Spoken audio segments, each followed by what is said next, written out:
My name is Eugene Platt, and I am the Green Party candidate in the special election for the 1st Congressional District seat. I'm a native of Charleston. I spent all my formative years here. After graduating from St. Andrews Parish High School in 1957, I enlisted in the U.S. Army, volunteered for infantry, served for 3 years with the 11th Airborne and 24th Infantry Divisions. Afterwards, I went to the University of South Carolina, and a year or so after that, I lived away for 20 years, and now I've been back in Charleston for 25. For those of you who are not familiar with the Green Party, I invite you to visit the website of the National Party. It's easy to remember. It's www.gp.org. That's GP as in greenparty.org. And pay particular attention to the party's 10 key values. I doubt that many of you would argue with any one of those. And for myself, I would invite you to visit my website, www.voteplatt.com. And even if you don't like my politics, take a look at the poems. It's an unusual political website. On the home page at the top, click on the word poetry, and it will bring up 7 of my poems, and I bet at least one of them would touch the hearts of each one of you. Please provide 2 or 3 recommendations you have for restructuring Medicare and Social Security to address the federal deficit. The question is just a little misleading, particularly insofar as Social Security is concerned. Social Security is, at least theoretically, a self-funded benefit program, and any deficits in the Social Security Fund can be attributed to the fact that the federal government has raided the Social Security Trust Fund over the years. But Social Security and Medicare could be improved. Medicare could be improved vastly by extending it to all Americans, and it would become, in effect, a single-payer system to health care such as has worked reasonably well, if not perfectly, in Canada. If we don't do that, the country truly will be bankrupt. So, as far as Social Security, one way we could improve it would be to remove the artificial cap on earnings that are subject to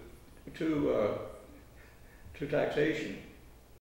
How specifically would you use your office to attract industries and jobs to South Carolina?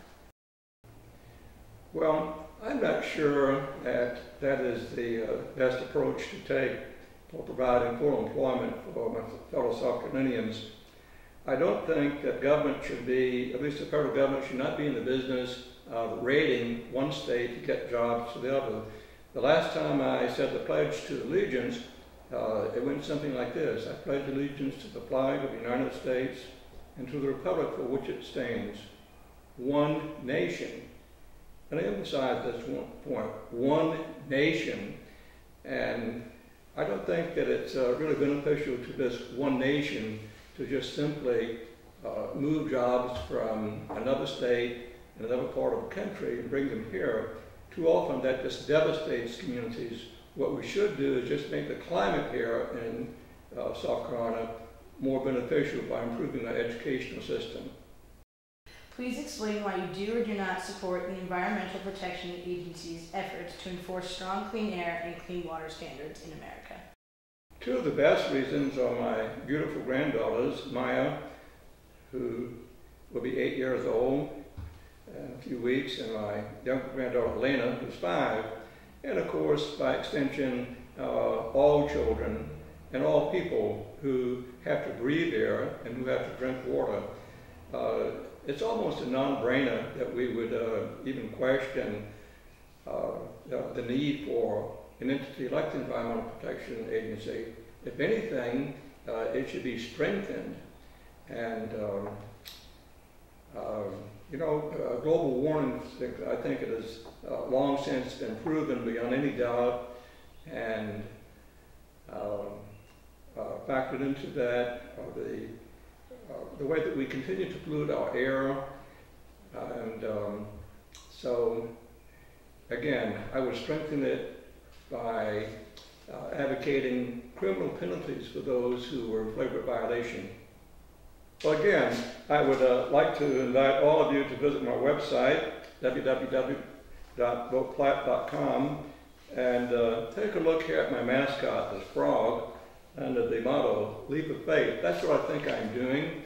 As I've told many people, I'm not packing my bags for a move to Washington, D.C., but I think it's important to give the people a vote in this election which has one truly conservative candidate, one person who sounds very conservative, and one person who is truly progressive.